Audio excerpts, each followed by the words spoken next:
Welcome to Book 101 Review. Book 101 is all about the books that I read for the last 40 years. And today I have my special guest. She is a best-selling author, speaker, writing coach, and of course creator, no other than Miss Tracy Lydia Garner. Hello. How Welcome are you, to Daniel? I'm fabulous like you, Miss Tracy, and welcome to Book 101 Review. And can you please introduce more about yourself? Of course. First, thank you so much for the opportunity. My name is Tracee Lydia Garner, just as you said.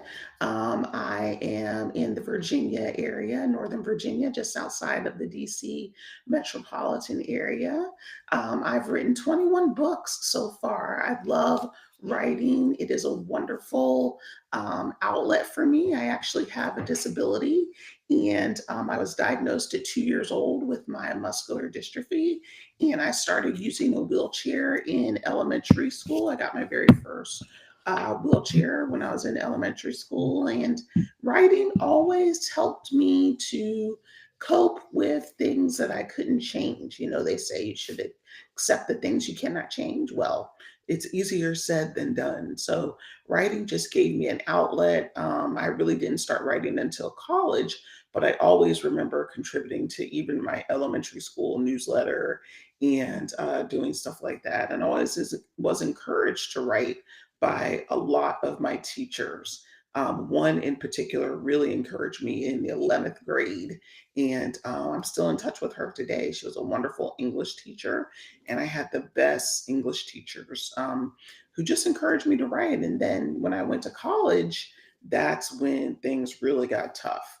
And so I decided to write my first book in college and submit it to a writing contest, which I would end up winning, and got an advance and a trip to New York, and it just really changed everything for me. Changed my life.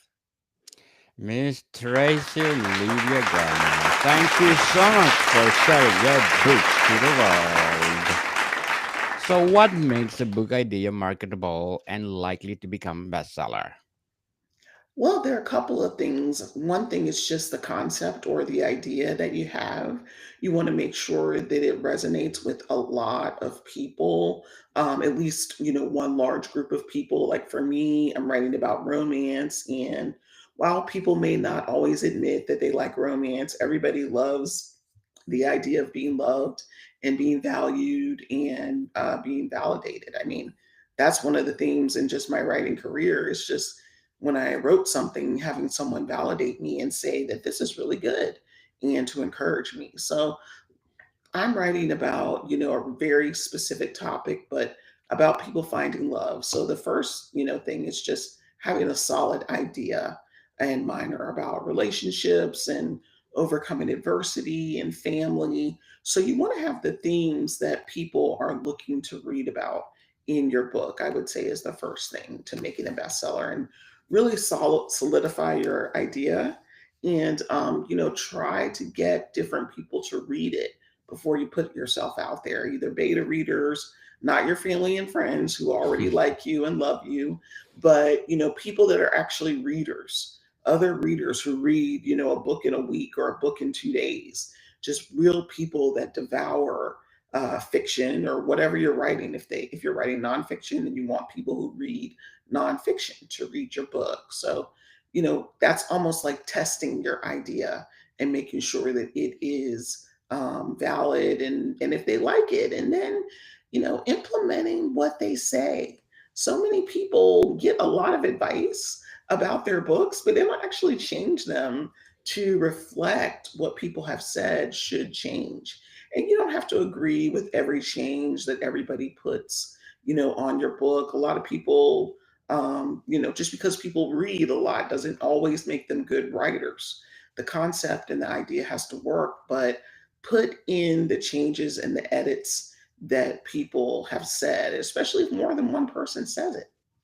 You want to really implement those changes and not just ignore them. Or why did you bother to ask them to read in the first place if you're not going to listen to what they have to say? Certainly. So, Miss Tracy, how important is identifying a target audience before writing a book? That is very, very important. And really, your target audience should emerge from your ideas. Obviously, I'm writing about romance, some really good looking men and women in my book.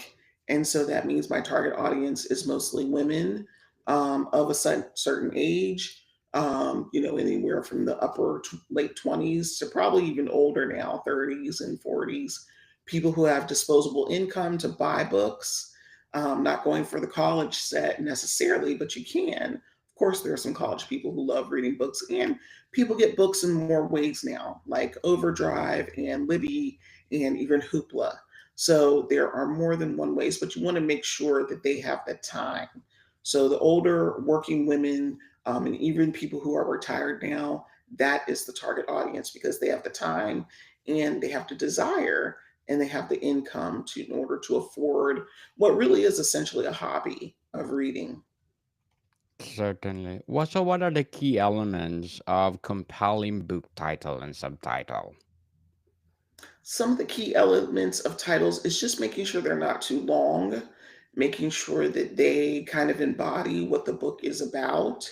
Some of my titles, I just take them from the headlines, like Whatever May Come is actually it's about, whatever comes, I'm going to stick by you and we're going to stick together through this. So that's kind of where that come from. But it's also a lyric in a Shaka Khan song.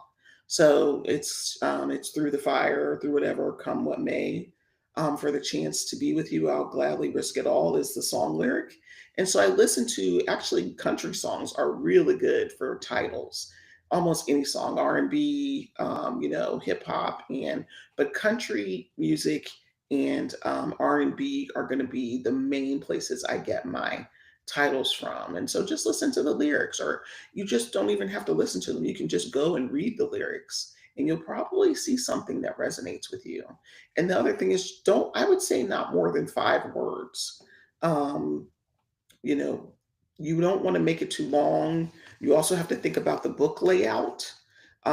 My covers obviously only take up about 2 to 3 inches, and you want to think about the fonts and typography. That's why it's important to get a cover designer, not just you using Canva. Even though I love Canva, I'm a Canva addict, but get a real person who actually is in the design field to help make your covers enticing and interesting and also fit the market. I obviously have African American characters, and those are the people on the book. And obviously, they're stock photography and models, but the cover designer placed all of that and so that it looks good and it pops. And especially this title, the Jameson Family Series that you're showing now, people always compliment me on how good those covers look. Yes, they are awesome, phenomenal, Miss Tracy. Thank So, you. how can researching current trends help you to shape a best-selling book idea? Well, while I think in researching trends is certainly very important, it's really hard to follow the trends as a writer. Some people do it wonderfully. Some people have their finger on the pulse. But I always caution new writers because by the time you finish writing a book for a trend, that trend ship has already sailed. So you want to really write books from your heart. My books, I just wrote them from what I'm feeling and what is going on. And I will say some of my books are taken from the headlines, but they're universal and timeless stories. So there's nothing wrong with writing to trend if you are a fast writer and if you can capitalize. But usually, by the time you see a trend and you decide to write a book to trend, the trend is moved on and it's gone. One example would be, and that doesn't mean that people aren't still buying those type of books. The Stephanie Meyers of the world, the Twilight series was all about vampires and romance around vampires.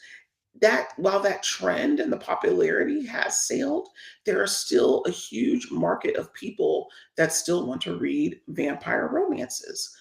Supernatural was a popular show. That show is no longer on. If you could write a book fast enough when that show was on, then it's great. But that doesn't mean, that you shouldn't release books about vampire romance. It's just you have to realize that the trend is not as hot, but the audience is still there and they still want new books about vampires and romance. Certainly. So, what role does genre play in determining your book's bestseller potential? Genre is so important. You need to know genre, you need to know subgenre, and you need to know subgenre. What that means is that you need to really know your niche and niche down. I'm not just writing romance. Just to give you an example, the more keywords and tags that you can use is how you're going to reach the bestseller list. I'm not just writing romance, I'm writing romantic suspense. I'm writing multicultural romantic suspense because I'm writing about minority characters, and I'm writing inspirational multicultural romantic suspense. Those are four tags right there, and there are more that I have. I have a military, that's also another tag. I have a doctor and a nurse, those are also tags. People love medical romance. And while my doctor and nurse who get together doesn't take it place in the hospital, people have their niches that they love to read. So the more tags you can give your stories, the more likely you are to reach a bestseller category with those tags. So you really need to get really up close and personal. And I recommend people, when they're doing research, read the categories that the books are in. If it's in, number 800 in romantic suspense, but it's number 42 in multicultural romantic suspense, you want to make sure you have all those categories. Amazon has changed their categories in some ways, making it more difficult sometimes to find those specific niches, but it really just takes time, it takes study, and it really means for you to have a good handle on all the things that make up your book. What are all the categories that make up what your book is, what it's about, and who would like it.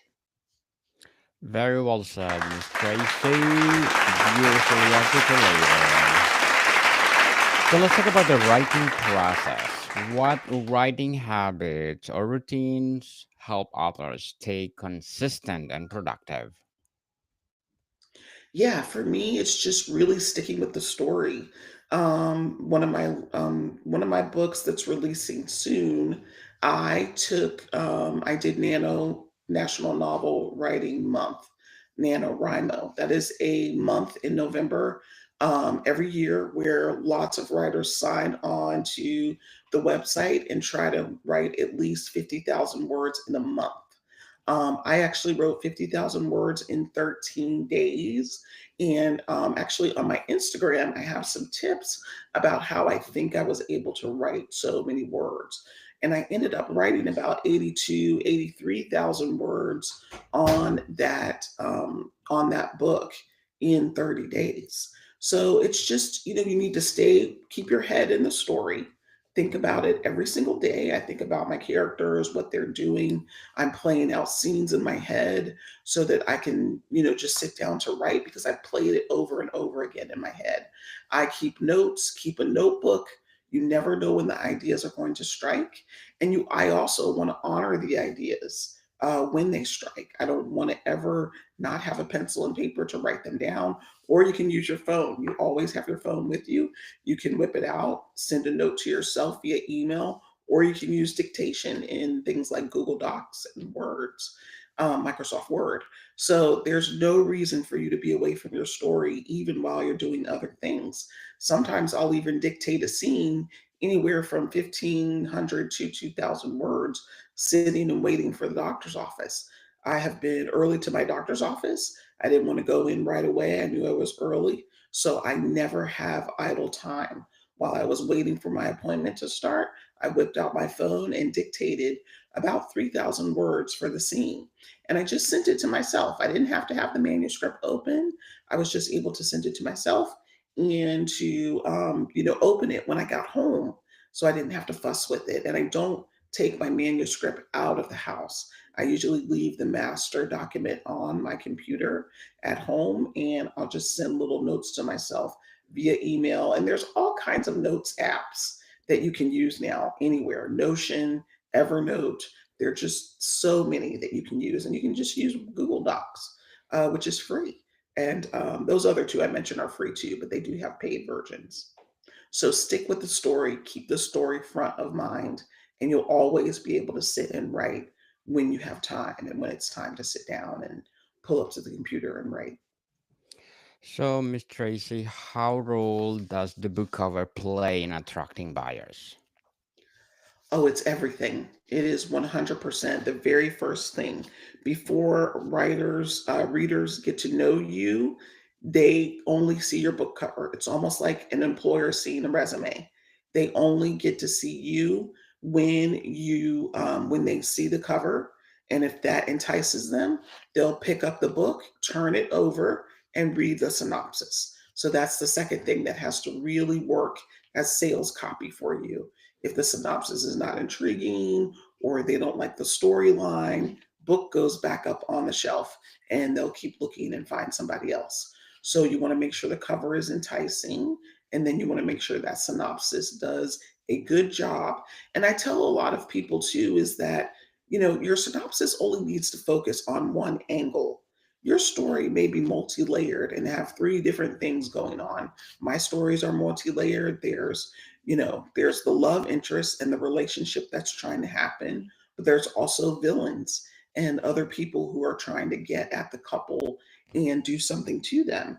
But what you have to make sure is that you focus on one thing for the synopsis, because synopsises are short. You only have maybe 100 to 150 words, and you have to do a lot of work in that time to bring the reader in, to make them interested and want to read and take your book home with them.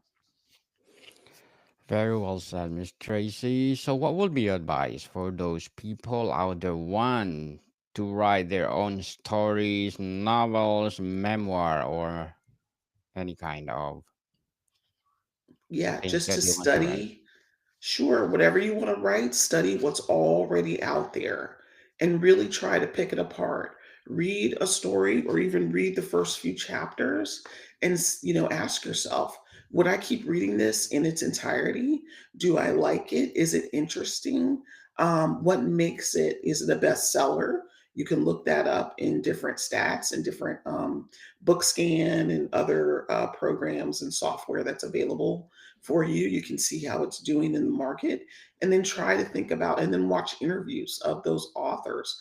They talk about what was the impetus for the book, how did they start, and then just start writing. So many people are working on a book and thinking on a book for the last 10 years, but haven't written a single sentence. So the book is not going to happen with you just thinking about it.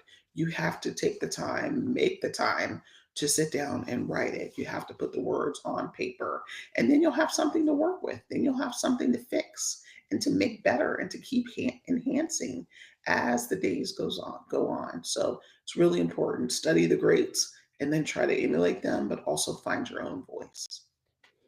Thank you so much for your advice, Miss Tracy. So, what will be your short term and long term goals in writing?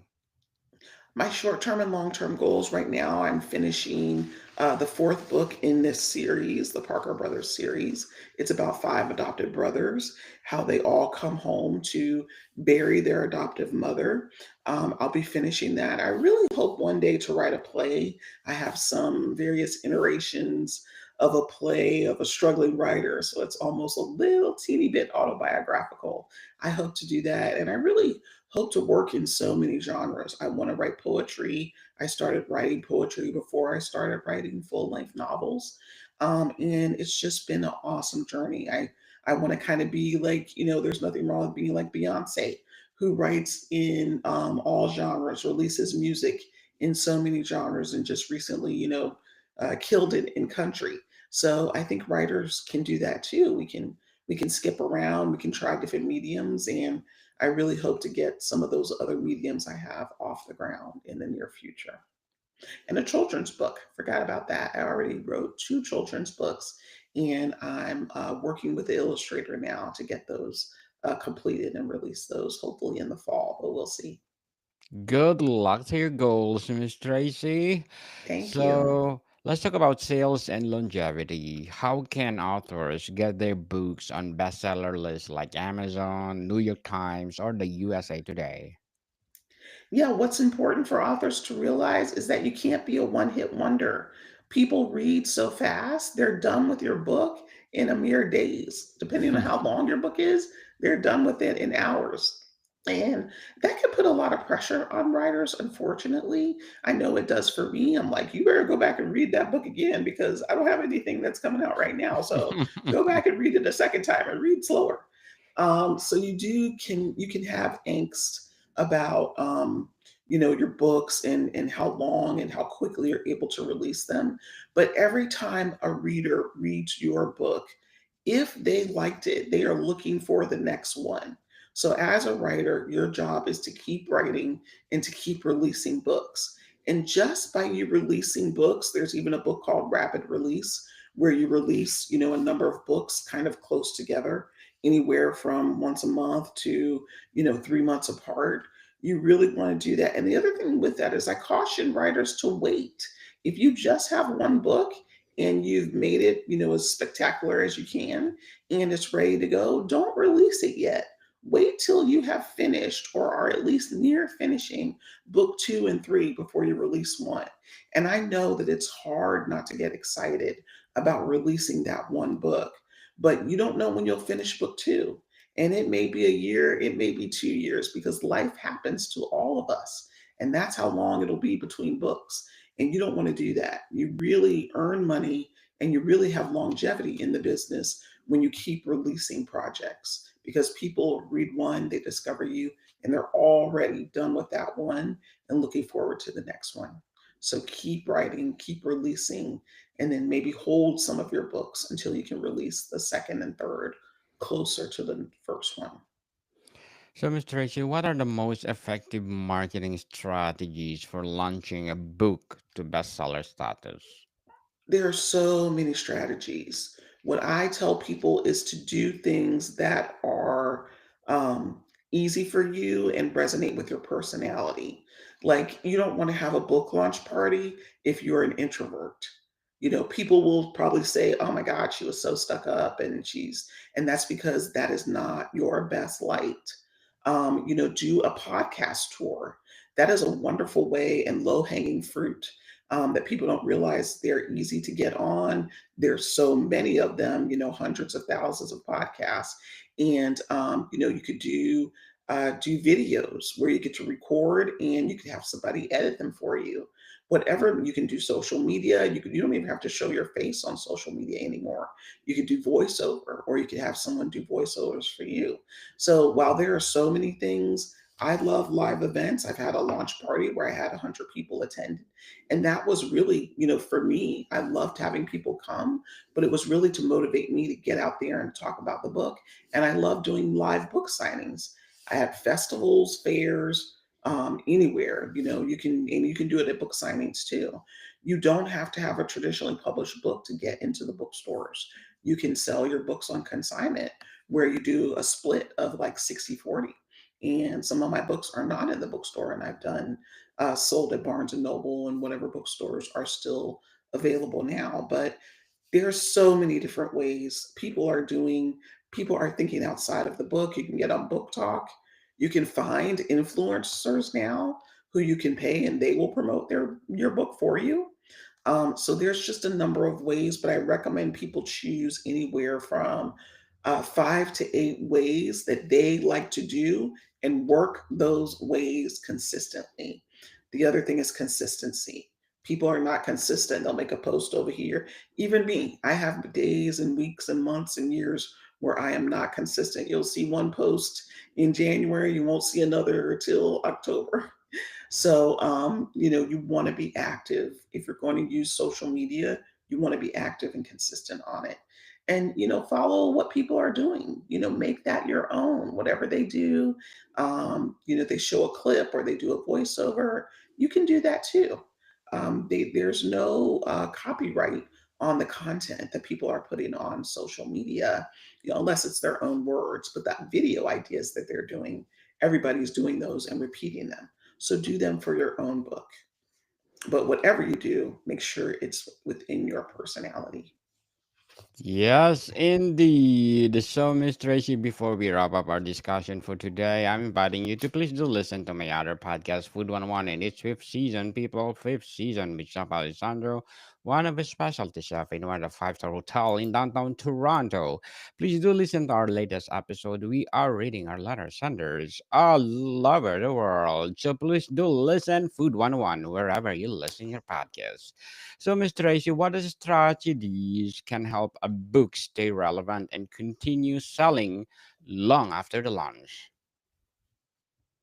Selling long after the launch, it really depends. You want to make sure that the themes and the things you talk about are timeless. You don't want to get stuck in a niche. I've had to update some of my books and I re release them sometimes after they've been out for several years. And I'm just really changing some of the ways, technology, for instance. I remember in one of my books, I said that the doctor put his chart at the end of the bed, and I just changed that to he, read the patient's chart on the computer because nobody's using any paper forms anymore. So don't worry so much about staying relevant because any book you write, you can update that book and re-release it. And that's the wonderful thing about self-publishing is that you have control. You can re-release your books, you can update them. You may have a reviewer that finds something really glaring, like a glaring error, or even a faux pas, or even you evolve and change and your views change. There's no reason you can't go in and update your own books and then put them back up and re-release them. So, I don't think we have to worry about that as much when we have self-publishing as an option for us. And it's so easy now. There's so many tutorials on how to do it.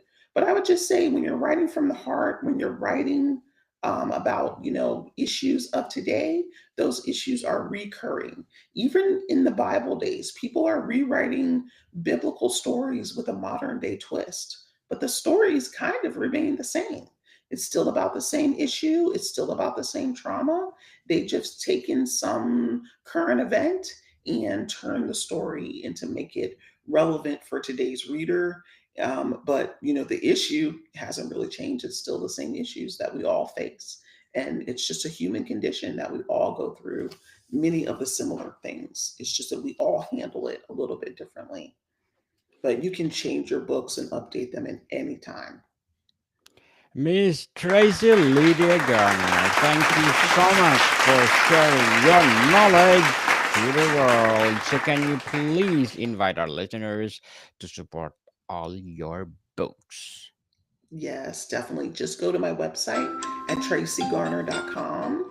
And that's Tracy with two E's, Tracee, Garner.com. And I'm also active on Instagram, and all my books are on Amazon too. Yes, people, let's support Miss Tracy Lydia Garner because if you support her, more and more and more empowering novels to come. So, Miss Tracy, thank you so much for your time. Thank you, Daniel. Take care. More to come, people. See you soon.